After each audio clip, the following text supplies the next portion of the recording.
Hello everyone and welcome to my channel. This is the 93rd part of What If Deku Was Sanji's Reincarnation, my Heroes Reborn. The author of this great fanfic is Emily. Links to them and original story in the description.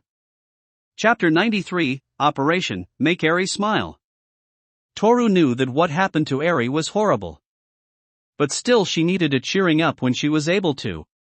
Even with her work studies, she had to figure out a way to do that.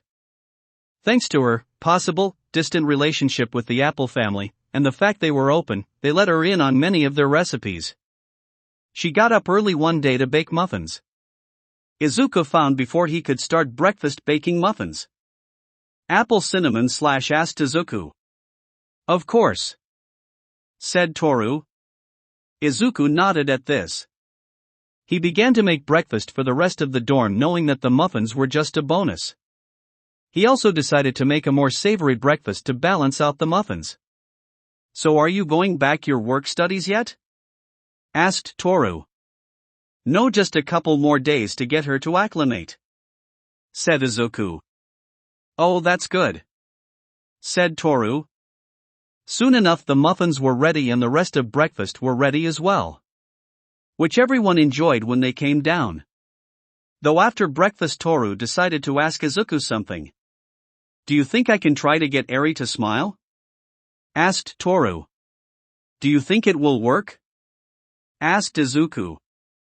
I don't know, said Toru, but I know to gentle with her, considering everything she went through. Izuku nodded. It's probably a good idea to get her to trust multiple people in class, said Izuku. Of course. This way you don't have to drag her to Sir Nightie's office, said Toru. Izuku sighed at that. They did have multiple contingencies to make sure she wasn't kidnapped, including buying a decent disguise for her. Not to mention Izuku having hockey on while they were transporting her and getting her a tracking bracelet just in case. Though Nizu did offer on days where he had to take Eri, a car would be provided for them. They still didn't know what Chisaki was doing to Eri, but they weren't taking any chances of him getting his hands back on her. Though he would prefer that she learned to trust his classmates so that he could have babysitters to fall back on. He was planning on her getting to know Ida and Kota due to the fact neither of them were doing work studies. Plus he could trust Ida to make sure she didn't get into trouble, and Kota was gentle. He knew that Kota would probably call in friendly animals to help her. But it was going to take a while for sure. After class Izuku explained the plans for the afternoon. So Toru wants to hang out? Asked Eri. It means spending time, said Izuku. Eri nodded. Okay.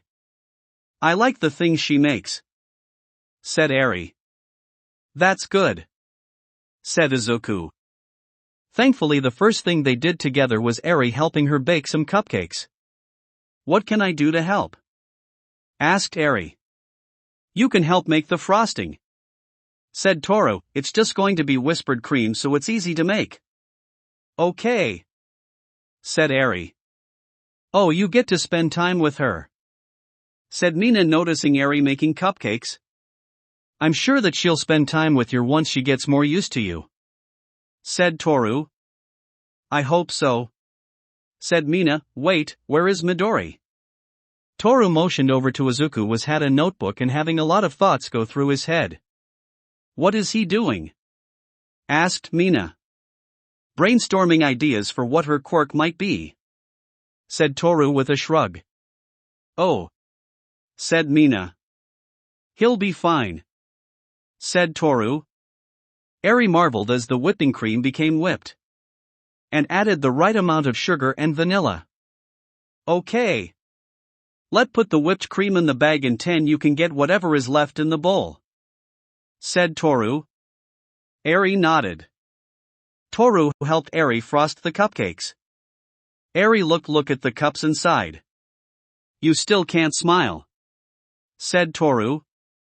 No, said Eri. It's okay, said Toru. I will make sure you smile. But I know not to push you too much. Really, why? Asked Eri. Long stories, said Toru. Eri was confused. That was when Toru got an idea. But she needed help. Not too long later she called on Nijire and Tsuyu.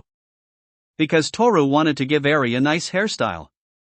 That makes sense, you can't see your hair, said Tsuyu.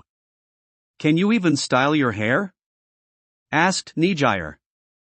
I do use curlers, and I brush it and other things, but that's it, said Toru. The toe nodded. It helped that the two girls also had really long hair, so they would be perfect for giving Eri a nice hairstyle. They decided to give her a nice braid. I got some ribbons, said Toru. Izuku meanwhile sat nearby still brainstorming the possibilities of her quirk. Hey, said Ochako, snapping it out of it. Wait, are the cupcakes ready? Asked Izuku. He noticed a plate near him with a couple cupcakes. Toru got Nijire and Tsu to help her do a hairstyle, said Ochako. Oh, that's nice, said Izuku. It's been like an hour, maybe you should take a break, said Ochako. I don't know, said Izuku.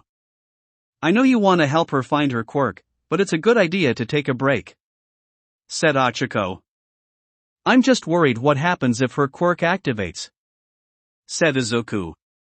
Ochako was quiet. Her quirk is really powerful, and I still don't know what happened to her dad, said Izuku. Yeah, sighed Ochako, but overworking yourself won't help. I wasn't overworking myself, said Izuku. You spent almost an hour on the notebook and you didn't notice, said Ochako. Oh, that's normal, said Izuku. Ochako wasn't sure how to react, however. Really? She asked. Yeah, said Izuku. It might be still a good idea to take a break, said Ochako. Why? Asked Izuku. Ochako looked at the notes. 3 of your ideas mean the same things but worded a different way, said Ochako. Izuku looked at the notes and sweat dropped. One of them was that it turned him into a ghost, one of them was that it turned him into a spirit, and the third was that it turned him into a disembodied soul. Yeah, maybe you're right, said Izuku with a sweat drop. Shortly afterwards, her hair was nice braided with red brow trying them. She looked at her hair and sighed. You still can't smile, said Toru. No, said Eri. It's still okay, said Toru. Oh, I have an idea, said Izuku. Let's go walk around the forest. The forest? Asked Toru. It's still part of school grounds and I'm sure there's cute animals there, said Toru. Okay, said Eri. Thankfully Izuku did leave then notebook behind, hoping taking a break will make sure he didn't repeat ideas. Eri clearly enjoyed exploring the forest and saw many squirrels and birds. And saw some other hero students covertly training. With a couple considering why there was a kid. Though a couple were third-year hero how had gotten word from their classmates about how he and Mirio kidnapped a little girl from a villain. Though thing did get awkward when they found a pair making out. They stopped. Sorry about that, said Toru. What are they doing? Asked Eri. We'll tell you when you're older, said Izuku. Why is there a little kid? Asked one, the toe making out as they stopped seeing the 3. It's a long story, said Izuku. They got Eri from them hoping there won't be too many people like that in the forest. Heroes in training were fine for to see, students making out, not so much. However, they explored, they heard a buzzing sound. What's that? Asked Eri. I don't know, but it doesn't sound good, said Izuku, who was shivering a little. They all following the buzzing and stopped when they were directly beneath it. It was a very, very large hornet's nest. In both sides of the nest, and the fact it was giant hornets. What are those? Asked Eri. Really bad bugs that will hurt you if they sting you, said Toru. Eri got scared. That was when the hornets noticed them. And they were angry. "Oh," said Toru. Izuku was trying not to freak out. The truth was it wasn't just spiders Sanji was afraid of, so yeah, Tiz was affecting him big time. Izuku grabbed Eri's arm and started to run. Toru realized it and took out the transmitter and pressed the emergency beacon button. "Okay, this better be an actual emergency," said Aiko, sounding very irritated. "Hornet nest," yelled Izuku, trying not to freak out ever more. "Shit," said Aiko, knowing which kind too. "Okay. I'll contact the teachers. Get away from those things." They ran away, but the hornets grabbed chase, of course. It was clear that both Eri and Izuku were reaching their freakout limit, and Toru grabbed them to hide behind a tree. Eri was shaking. The angry hornets were searching for them. She held onto the tree and her horn started to spark. "Eri," said Izuku. He knew she couldn't touch her after all. He still didn't know what quirk was. However, the tree she was holding onto started to get smaller. Both Izuku and Toru watched as the tree got smaller and smaller, until it was just sapling. That was when a robot showed up and began to shoot at the hornets. "Die, you evil things! Die!" yelled the robot. "No one likes you and you're not cute like bees." Toru's sweat dropped at the robot saying that.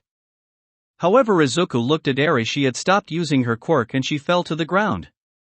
She was breathing heavily and it was clear she wasn't looking good. "Is everything alright?" asked Hibiki, who showed up with Nizu and Recovery Girl. "No hornet stings," said Toru. Recovery Girl breathed a sigh of relief. "Don't worry, the nest will be destroyed," said Nizu. "But," said Izuku. He looked at the now sapling. "That tree looked too young to be here," said Hibiki. "Thank you, Captain Obvious," said Aiko. "I think I figured out Eri's quirk," said Izuku. They had brought Eri to the infirmary and called Aizawa just in case she had another flare-up with her, though it was clear she was unconscious and had a fever. "So what do you think her quirk is?" said Nizu. "I think it's to turn something to a younger state," said Izuku. "Are you sure?" asked Aizawa. "You didn't see the tree," said Hibiki. "It's now a spalling," said Aiko.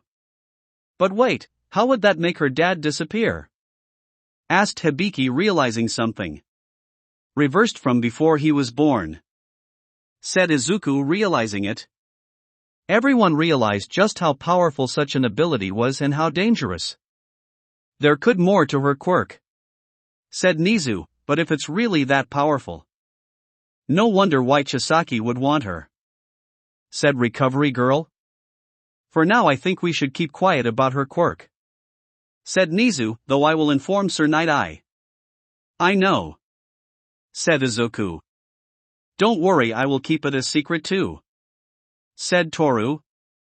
Izuku would stay with Eri to see if she would wake up, while Tori would go back to the dorms to tell the class why both of them wouldn't be at the dorms for a while. Toru go back to the dorms. "Where's Deku and the brat?" asked Katsuki. "Oh, we are run in with Hornet."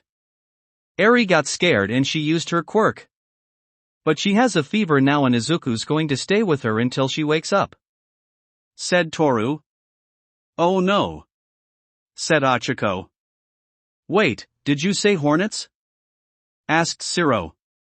Kota became deathly pale. "Don't worry, Nizu sent in some hornet-killing robots to kill them all," said Toru.